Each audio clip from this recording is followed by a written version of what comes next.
Good morning, everyone. My name is Emily Yoon, and I am honored to serve as your Mistress of Ceremonies for today's celebration of Asian American Pacific Islanders Heritage Month event. Please rise for the presentation of colors and our national anthem.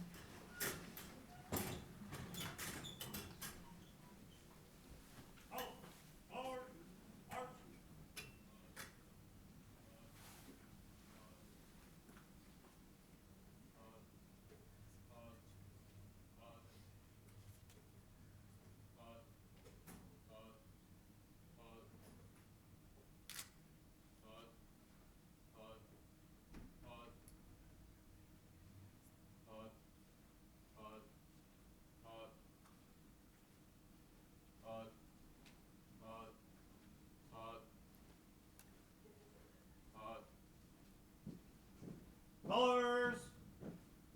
Halt. Halt. Freeze. Halt.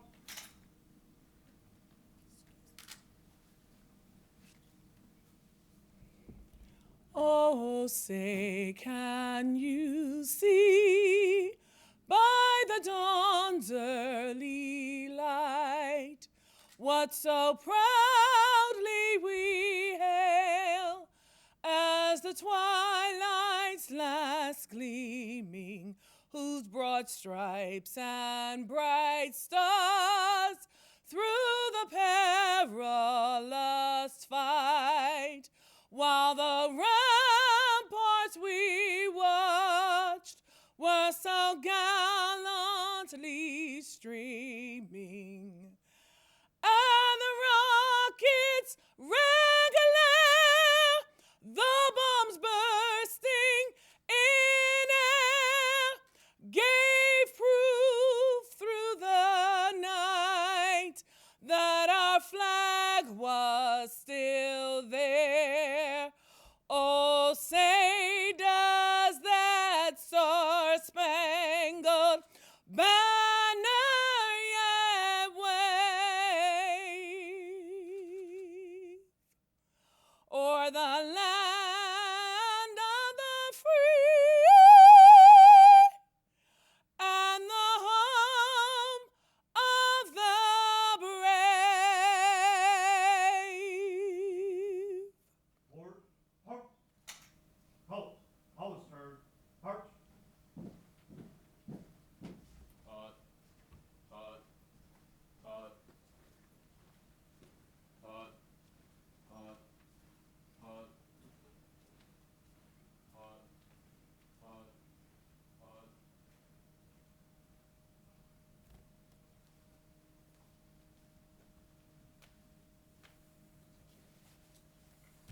Thank you, Patricia. Please be seated. Our theme for Asian American Pacific Islander Heritage Month this year is diverse leadership and expanding opportunity, an imperative for America, and our program certainly reinforces this theme. Please note that all the biographies are included in your program, so I will keep my introductions to a minimum in order for our speakers more time. With that said, as a Minorities in Energy Initiative Ambassador, I am privileged to work with Principal Deputy Director of the Office of Economic Impact and Diversity. Please welcome Dr. Andre Sales. Thank you, and good morning to everyone. On behalf of the Department of Energy and the Office of Economic Impact and Diversity, I welcome each of you to our Asian American and Pacific Islander celebration. Our program today is both educational and inspiring. Thank you again, Patrice, for yet another presentation of our national anthem, and of course, thanks to the service members who are part of the Color Guard, as well as our service members around the world. Dr. Ernest Moniz will present our opening remarks. The unanimous Senate confirmation of his appointment as Secretary of Energy took place a year ago tomorrow. However, his progress towards making energy inclusive of America's diversity over the past year is reflective of his many years of personal determination and commitment to our diverse communities, not only in the Department of Energy, but across the country. Please welcome the Secretary of Energy, Dr. Ernest Moniz.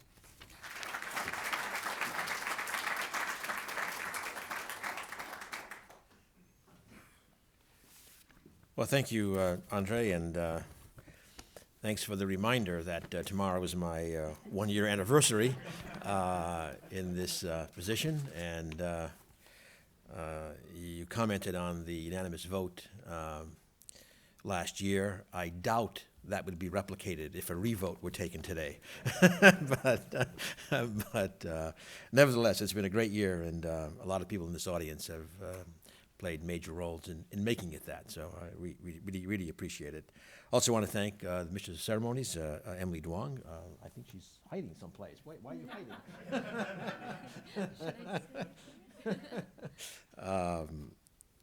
2013 Miss Pacific Asian American, and as she said, an ambassador for our Minorities in Energy program.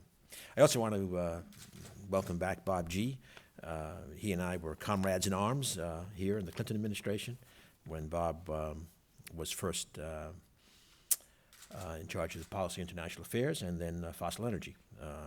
So we had a checkered career here at DOE in his relatively short time, but it was great working together, and good to have you back, Bob. This is the graduation season, and actually on Saturday I'll be giving the commencement address at University of Massachusetts, Dartmouth, like just about 10 miles from where I grew up. I was thinking, this is the first time I'll be giving a college commencement address, so, I regret to say that many of you in the audience look like you may, like me, remember the movie The Graduate, which was, getting on 50 years ago, and the Dustin Hoffman breakout film. And you may remember the scene where he is very solemnly given one word of advice: plastics. If you remember that, it's plastics will have a great future. Well, on Saturday, I'm going to give 2 words of advice: clean energy with a great future. In fact, clean energy will be the answer to 3 questions. How do we address climate change risk? How do we improve our energy security? How do we improve our economy and provide ladders of opportunity for people to improve their status? Because as we know today, energy is doing exactly that. So just in those 3 terms, on the climate side, many of you probably saw the release of the climate assessment report. Just came out, very comprehensive, building on the IPCC reports of recent times, but I think the main message there is going to be, and has been, the focus on the regional impacts of climate, the very different risks we see in different parts of the country. Again, I'm heading up to New England, where I came from, and there, for example, it points out how we have seen and will see more of extreme rain events, for example. That's just one of the many examples.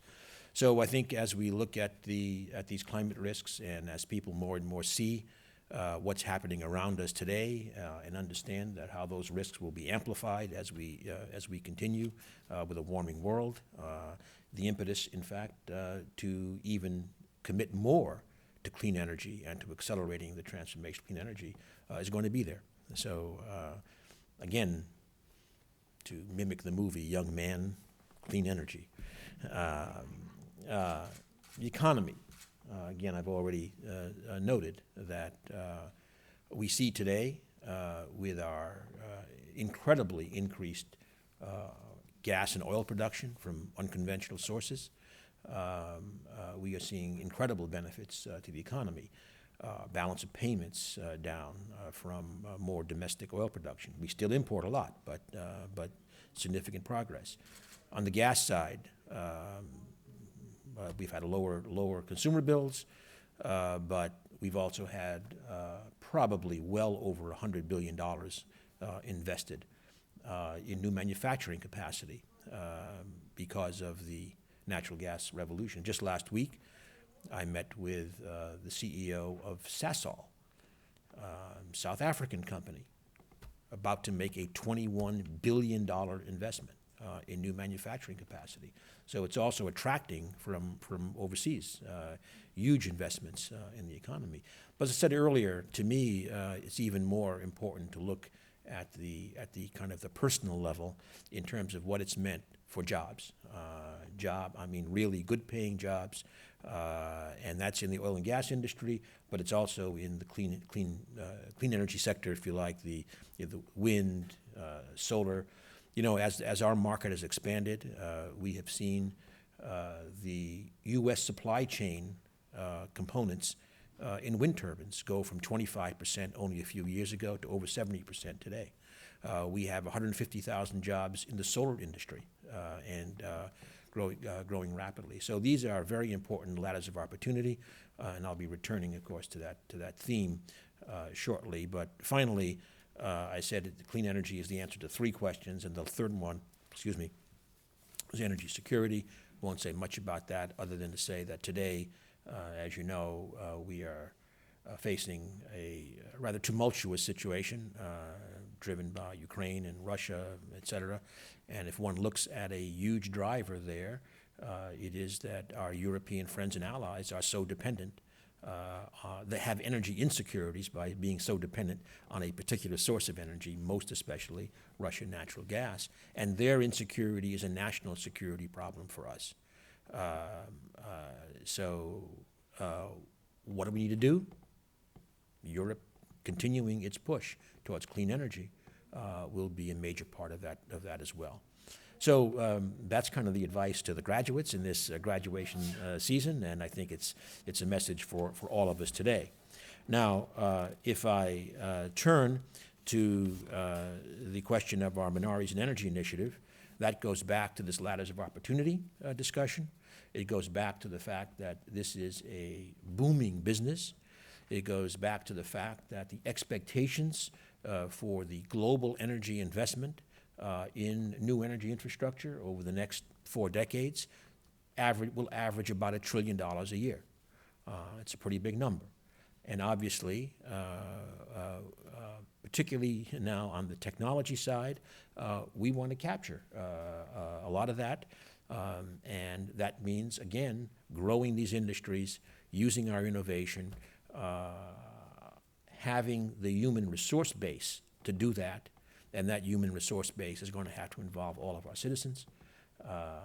We need more women, we need more minorities in these areas, and that's why we have made a strong focus on not only the Women in Clean Energy initiative that started about 2.5 years ago in earnest, but last year the Minorities in Energy and recruiting ambassadors, soon moving towards providing recognition of those who have been successful, especially in mid-career, so that they in turn can help inspire the next generation.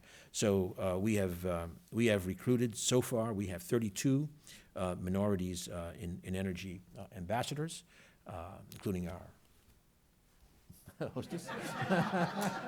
She can peek out, including Bob G.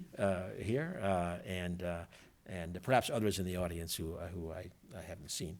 I want to say that President Obama, I can attest that he personally sees this effort of Minorities in Energy as a very important part of his commitment to developing American talent, to providing an equitable basis for opportunity for all of our citizens.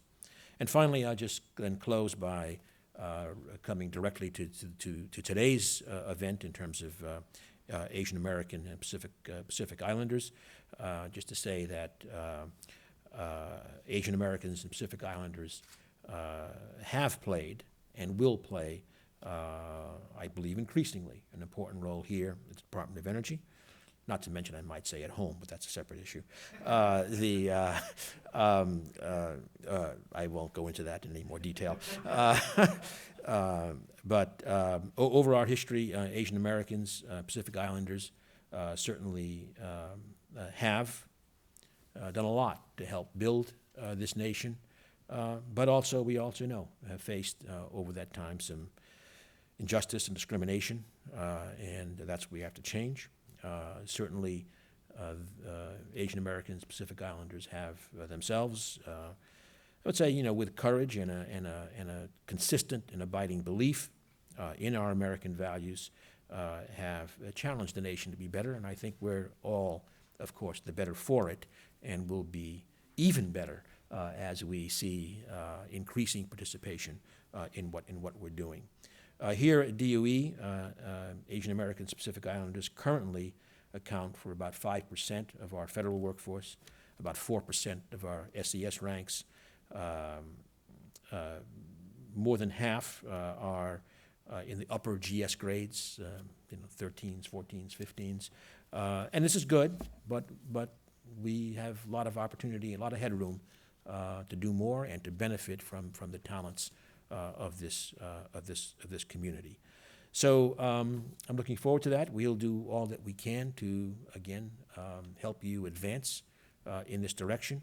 It's important for you, important for us to see this happen.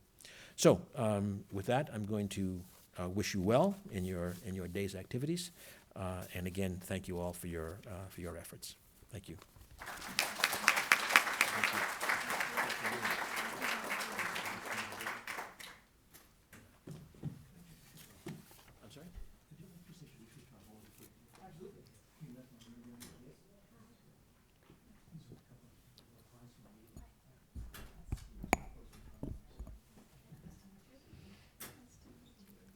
Thank you, Mr. Secretary, for joining us this morning.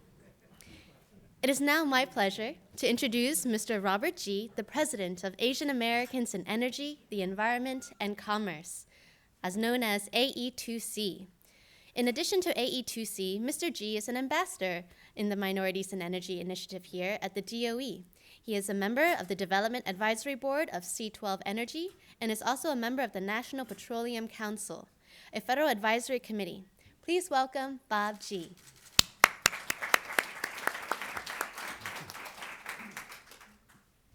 Thank you very much, Emily, for that very kind and somewhat undeserved introduction. Dr. Sayles, our friends and colleagues at the Department of Energy, our invited guests, ladies and gentlemen, thank you very much for having us here today. On behalf of Asian Americans in Energy, Environment, and Commerce, we are proud to join with the Department of Energy today in celebrating Asian Pacific Islander Heritage Month. Moreover, as Secretary Moniz just said, and by the way, he's not here, but I do want to commend the Secretary and give him a shout out in absentia. It was a privilege working with Secretary Moniz when we were at DOE a number of years ago, and I'm very touched by his ability to be with us here today. It is a distinct personal privilege and honor for me to return to the Department of Energy today to speak to you. In addition, Dr. Sayles, I want to thank you and Director Harris for inviting me to be part of the Minorities in Energy initiative and serving as one of your ambassadors.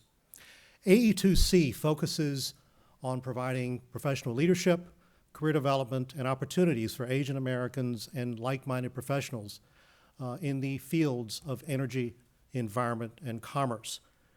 We offer, or we center our attention on providing education, career development, as well as providing a forum for our members to learn more about the energy sector through information exchange and ideas. That tells you a little bit about who we are as an organization. Our acronym is AE2C, as has been mentioned. But why do we exist, and what do we do as an organization? What brought us together, and what are our goals? Let me take a moment to share with you just three. First, we seek to overcome barriers. As Secretary Moniz just mentioned, the story of America is one of diversity, and Asian Americans are part of this story, this narrative of the arc of history. But there have been barriers. Some are subtle, such as barriers owing to lack of education or income inadequacy, and others are sometimes more overt. As an example, 40 years ago, I arrived in Washington looking for a job as a federal attorney, as a newly graduated attorney from a law school from out of town, and sat for a job interview. And the interviewer looked at me and said, you know, you're a minority, and you know, if we hire you, we're going to have to keep an eye on you because we hired a minority here once and, you know, it didn't work out. So, needless to say, I didn't get the job, not that I was heartbroken, but 20 years later, after having had a successful career in the federal government and then going back to Texas in the private sector, I came back to Washington and stood on this very stage to be sworn in by Secretary Federico Pena to join the Department of Energy. And as I raised my right hand and took the oath of office, and I believe Secretary Moniz was with me that day, I couldn't help but thinking in the back of my mind, number one, have times changed, but also, gee, I wonder what that guy must be thinking about me today.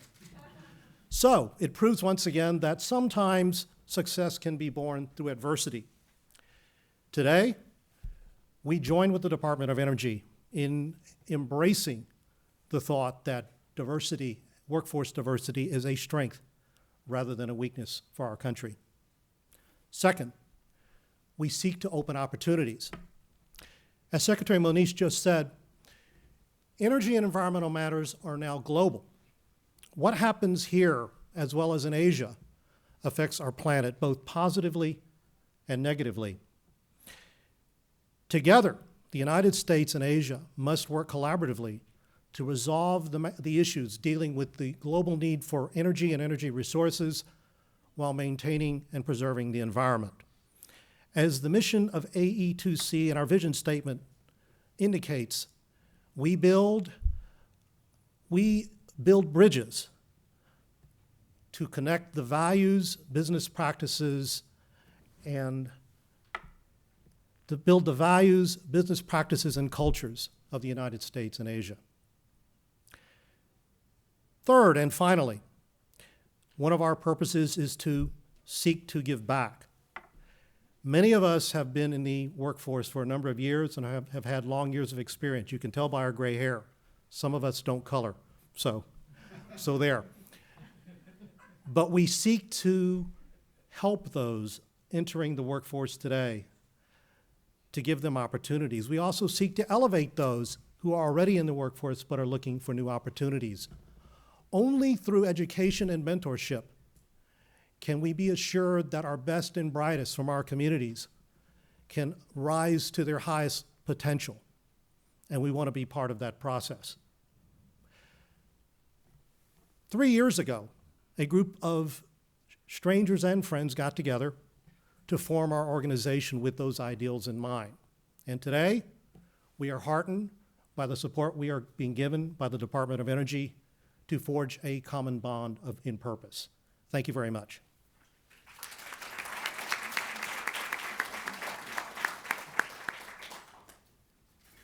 Thank you, Mr. G. Next, please allow me to take a moment to share with you my insight over the last year.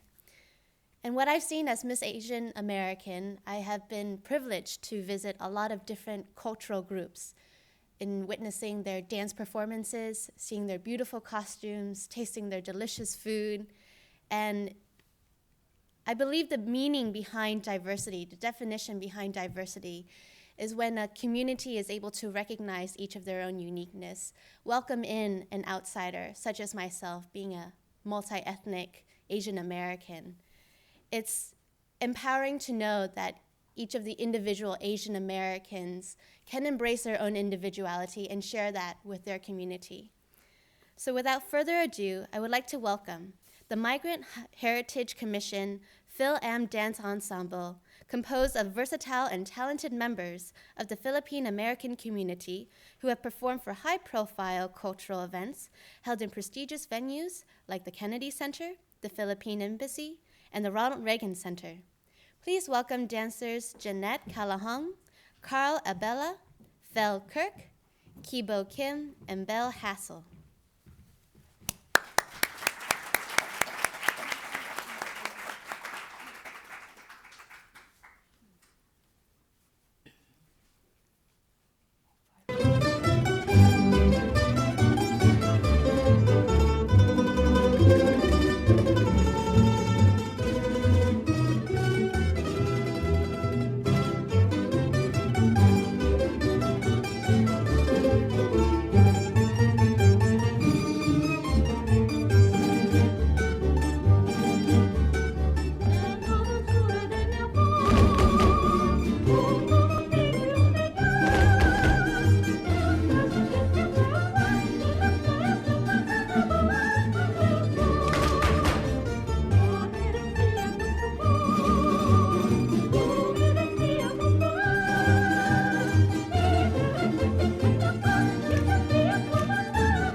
Thank you, dancers, for that beautiful performance.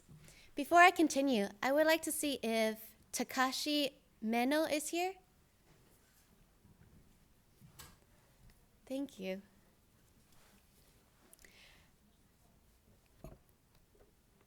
Next on the program is a panel discussion titled Diversity in Leadership, Adding Value by Expanding Opportunity. Moderating the panel is Ms. Afroz Mohammed. Ms. Mohammed is the Associate Director of Strategic Alliance at the Virginia Tech Office of Economic Development. In this position, she focuses on building strong partnerships between Virginia Tech and businesses in this region. Please welcome our panel.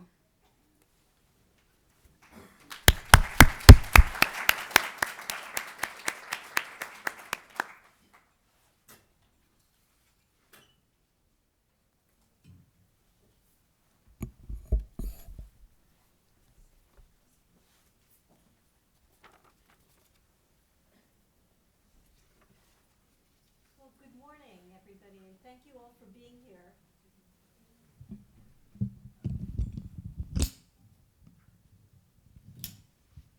Thank you. It's my pleasure to be here and to be able to moderate this distinguished panel of speakers. You have their bios in the book, but I did want to touch on a few things about each of our three panelists today. Margaret Chu, who is the Vice President of AE2C and is also the Managing Director of MS Chu and Associates. Margaret has had a very distinguished career in the energy field, including being Director of the Nuclear Waste Management Program at Sandia National Labs. And also she was, in 2002, she was appointed by President Bush and confirmed by the Senate as Director of DOE's Office of Civilian Radioactive Waste Management. So Margaret has spent a lot of time in these parts. Second, I'd like to introduce Laura Cleese, who is the Director of External External Communications and Corporate Citizenship at Ariba North America. She previously led the company's Sustainable Development Department and developed and deployed Ariba's first sustainability strategy. Laura is also very well traveled. She's originally from Seattle, but she's lived and worked in China, Belgium, Jordan, and France, and across the U.S. And then I'd also like to introduce Rosie Abram, who I think you know has been very involved also in AE2C and is on the board. Rosie is one of the distinguishing things about her career is that she's worked in the community, in the corporate sector, and also in government. So Rosie is the president and CEO now of the Center for Asian American Women. And she's also worked, so at this point she focuses on community activities, but has previously worked as in the geophysical division of Lawrence Livermore Labs, and she's won a number of awards, including being a recipient of the 100 Most Influential Filipinos Award. So without further ado, let me start the panel. And my first question is going to be, and let me start with you, Margaret. With Rosie, I'm sorry. How did you get involved in the energy sector? I'm just going to give you a little backtrack information on me. I really always admire when I talk to someone and they know what they want to do in life. You know, they know I wanted to be a doctor since I went through high school and college. For me, the thing which I wanted to do growing up was to be a nun. And so I strayed far from that, as you can tell from my bio. But the other thing is, as a daughter of two immigrants, I remember when I was having trouble with my math at home, and we had a family friend, and he used to work for Livermore, and it was called the Rad Lab, I guess, at the time. And he was very kind and assisted me in getting through some of my math problems. And so from that point on, I knew that I always wanted to work for Lawrence Livermore National Lab. I didn't know what I wanted to be, but I wanted to work at a place where there was this level of excellence, and I actually thought compassion and kindness to be able to assist, you know, a fourth grader coming out and learning how to do some math. So actually, when I actually was able to start at the DOE facility at Lawrence Livermore National Lab, it was really like a dream come true. And it provided me with an opportunity to then recognize how special it was that I had culture and family behind me to be able to provide the support, but also to make sure that I didn't allow obstacles to be what hindered me, but instead to use them, and I think Bob mentioned this too, to use them as an opportunity to move past and be successful in what you wanted to do. Thank you, Rosie. Laura, do you want to add your thoughts on that as well? Certainly, and good morning, and thanks so much for the honor of being here with you. So I would love to say, you know, as a type A, organized, ambitious woman, that my pathway to my role at Ariba in the energy industry was part of a well-calculated and well-executed plan. However, it's really more a story about serendipity. Having started my career in marketing and brand management, subsequently having spent some time in operations and strategy, once upon a time, several years ago, I was doing some work for the United Nations in Geneva. And through that work, I had the opportunity to attend a summit of global business leaders who were passionate about this idea called sustainable development. And at that particular summit, I was working, and serendipitously, the founding CEO of Ariba, a woman by the name of Anne Lauvergeon, gave some plenary remarks. And in those remarks, she expressed a vision for her organization that focused on the role of clean energy and sustainable development in creating the kinds of opportunity that Secretary Moniz mentioned in his remarks. And as a very not so distinguished attendee of this particularly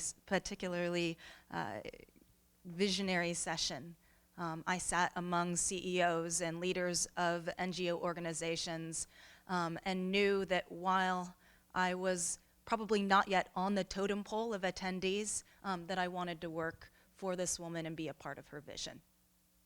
Now, the serendipity is twofold, because I was next en route to support one of the breakout sessions when I fell victim to a particular hankering for French pastry. So I decided I would swing by the pastry table, avail myself of a pain au chocolat, but en route to that pain au chocolat, who was in my path but Madame Lauvergeon. And so I took the opportunity in that moment. She wasn't talking to anybody else, just to thank her for her leadership, for her remarks, for her vision. I was thankful for my high school French language.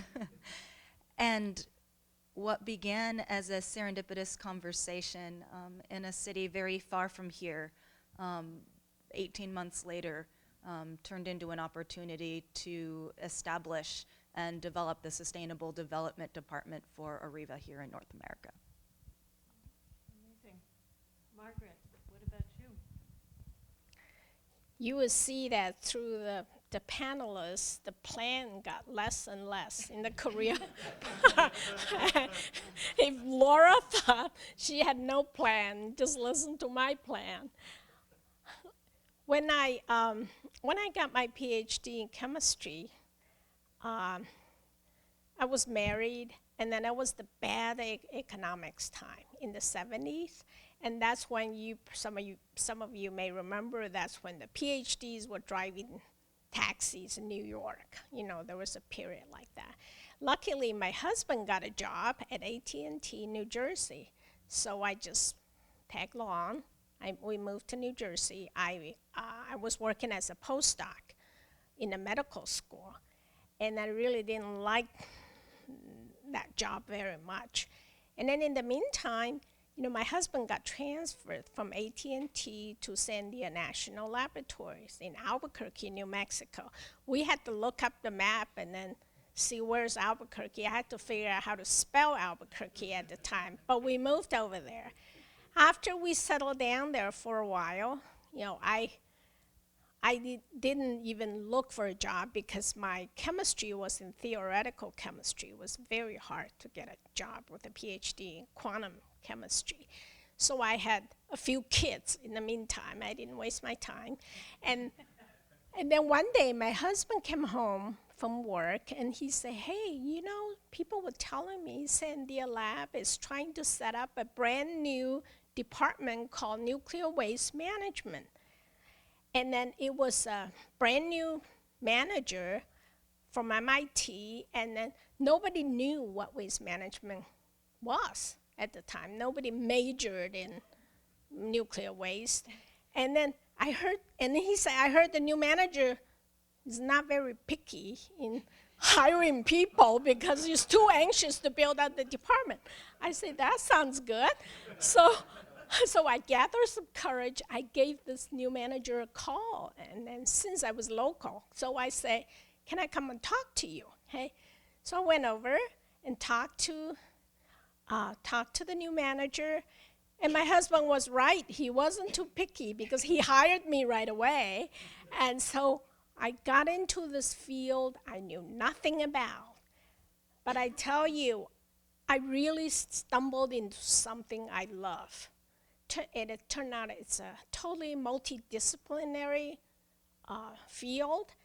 It involves math, physics, chemistry, hydrology, statistics, social science, regulations. And then I just did all along when I was in school, I knew I didn't like chemistry, but I didn't know what I liked. And until I stumbled into this field, and then that's how I started a lifetime career in nuclear waste. Okay. Well, that's amazing. And it seems like one theme that's also emerged is that all of you were pretty open to opportunities that you saw, even as. So, Margaret, what kind of challenges did you face as you're embarking on this new career, and you know, were there any ways that you were able to kind of turn some of these challenges into opportunities? Well, you know, I'm a first generation immigrant. I was born and raised in Taiwan. So when I first came to the US as a freshman at Purdue University, the major barrier was language. I'm sure a lot of the minorities encounter that. And frankly, I majored in chemistry because it didn't require a lot of English. So I had very limited choice in my major. Turned out that I really didn't like chemistry that much. But along with the language barriers, and of course, there are cultural differences, and then that's real. And for example, we were raised to be obedient, not too aggressive, and to be humble, not blow your own horns. Yeah.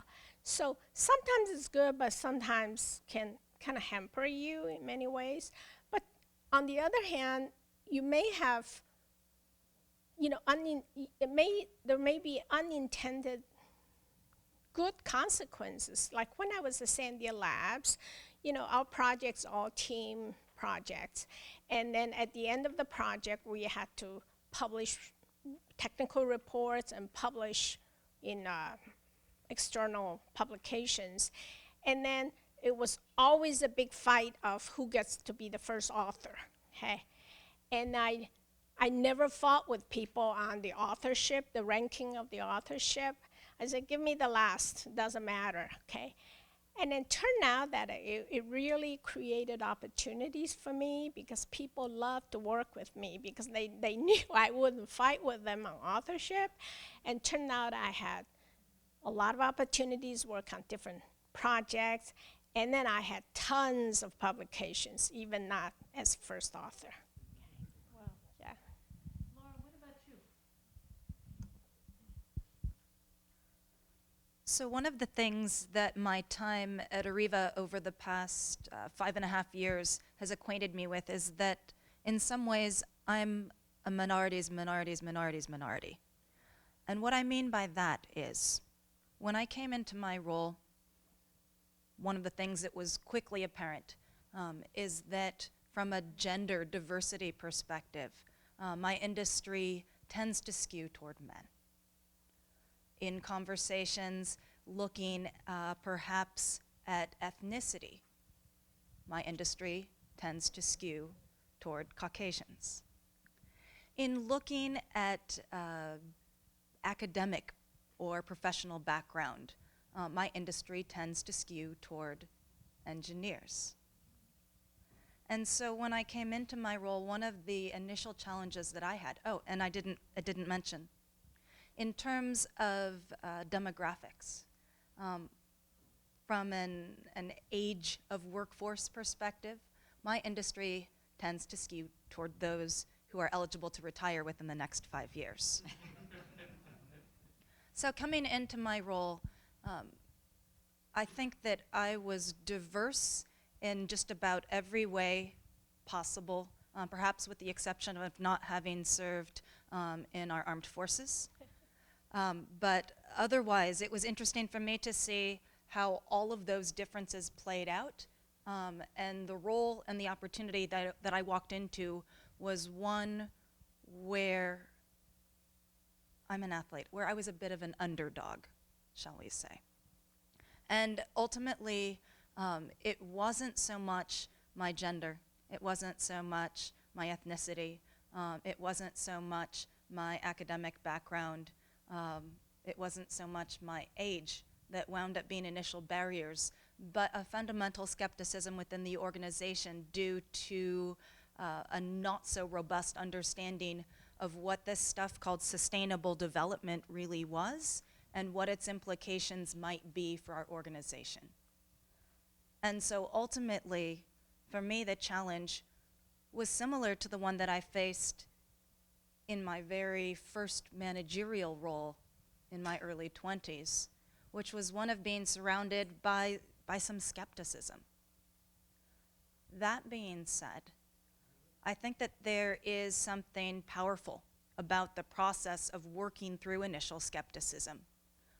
There's something powerful about the kind of leadership that it develops. Because you aren't leading from a place of authority, you have to learn to lead instead through influence. And when I look at the kind of work that I do at the intersection of business and society, in most cases, in a multi-stakeholder, multi-sector role, the problems that we're trying to address aren't ones where authority is necessarily going to be the key to arriving at a solution or even a suite of solutions. And so, for me, the challenge of often arriving into environments where there's a little bit of skepticism as to what it is that I bring to the table, really for me has helped me to hone an appreciation for the role of influence in helping to affect change and drive results. Rosie, what about you? You've had such a career that's included so many different areas that I'm interested in your challenges. Okay, I'll actually just touch on two of them. One of the careers that I had, I have a biology background as well. So I had a position working for the county, and I was, it's like kind of a field worker, doing a lot of work in the field, going out and assessing what was out there. And what I didn't realize, I knew coming in as I saw my peers that I was the only woman in the organization other than the executive assistant. So, and I was the only person of color, which was fine. I've been in those situations before. But about 3 or 4 months after I was there was an envelope, and in it there was a lot of money. And actually on the envelope is like, you showed us. And what it was is the guys actually had a pool. There was a pool of money of how long I would last in that job. They didn't think I could hack it. There was a lot of things that needed to be done as you go out in the field. They didn't realize, I was kind of a tomboy growing up, so I knew how to take care of cars. I loved backpacking, so being out in the field wasn't anything which would hinder me. And I at that point, when they give you all this money and you realize that all of them, except for the managers, I have to say, except for the managers, were in this pool and they were betting against you, you could actually turn a little bit sour, right? But what you have to do is, really move past that. And and really maintain, an opportunity for them to get to know me, know my culture, and really what I can deliver. So the turning point there was, if you look at it, after a year, they nominated me to be the president of the association, which was a huge turnaround for the organization. So, really, you can do more with having a good attitude and having confidence in yourself than really, saying, oh my gosh, I'm being beaten upon because I'm a minority, I'm a woman. And I actually have to say, I really like that there's women up here. It was very rare in a lot of the instances where, I sat at management tables, and especially when I was doing a lot of research work in Europe, I was typically the only woman and almost always the only person of color at those tables. So you learn to sit in a different way as well. I taught martial arts, so having some breathing exercises and really being able to face who it was across the room from you, being aware, being able to figure out, and really the differences in how a person is breathing if they're with you as far as when you're putting out a suggestion or recommendation, and learning to have this really broad understanding that if you all are looking at really coming up with a solution, what is that piece? Where is the key to unlock it so that you can all move forward together? I really appreciate when there is really diversity in the room, because there is really an attempt to provide broad understanding and really the best solution to whatever we're looking for. So it's really still always maintaining that there's this humanity in each one of us, and how are we going to really maximize on that for what the situation is at hand. Thank you. Actually, that's also a perfect segue into the next question, which, Laura, I'd like you to maybe take first pass at, which is, what's the role of culture and ethnic diversity in the workplace? And I think all of us see it and have to contend with it, and I just wanted to get your perspective on the benefits that it brings. Certainly. Well, without permission, and I'm often at the intersection of instigating change in different perspectives, I took the liberty of slightly rewording the question. And I did so as follows. How are our communities' diverse perspectives an asset in the workplace? Because I think that so often when we're talking about diversity and when we're talking about being a minority amongst the majority, we're talking about barriers and we're talking about challenges. You did mention so generously in your introduction that I've had the incredible opportunity to spend time living and working in a number of different countries and among a number of different cultures. I was born in South Korea, adopted by a mother who is Japanese American, a father who is European mélange. He's a white dude. And so I grew up in Seattle in a biracial family. And so when I think about the way that I look at the world, it's inherently through a multifocal lens, so to speak. Linking to a discussion of today's energy landscape, Secretary Moniz talked about the importance of diversity as we think about where our economy is at and its trajectory. The challenges and the opportunities that confront us are tremendous. We're living in a time of particular dynamism. And I mention that only because coming back to the role of cultural orientation, I think that our community is particularly equipped to help lead us through these challenging times and to lead us as we take advantages of the opportunities in front of us. And I want to start with one particular dimension. Having spent a little bit of time trying to better understand cross-cultural orientation, cross-cultural communication, one of the first things that arises when you're looking at comparing US and American culture to different cultures around the world is you learn very quickly that there is a name for the I, as in me, I-oriented mindset that is so much a part of the American culture and American business culture. We tend to be very individualistic. We tend to believe in ourselves. We tend to believe that that I am the one who determines my path forward, that I can make a difference. And I think that that has certainly played a role in terms of the opportunities to which I have availed myself. However, at the same time, when you turn and you look at what is typical of Asian cultures, it's really more of a collectivist mentality, right? It's looking at we, not just at me.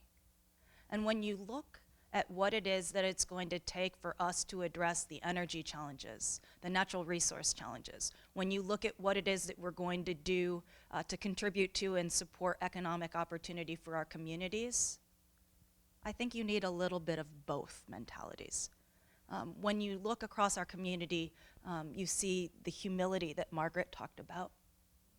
But you also see the collectivist, community-oriented mindset that Rosie discussed. And I think that on a fundamental level, one of the unique things that our community brings as Asian Americans is the ability to blend both individual agency with more of a collectivist mentality that will ensure that not only I arrive, but that we arrive at a more promising and more sustainable tomorrow. Thank you. That's beautifully stated. Margaret, I know you've got a lot of perspectives on the issue of culture as well, so. Yeah, I don't have the big global view that Laura has. I'm just talking from personal experience that cultural diversity at workplace, I truly believe has a very positive impact at work.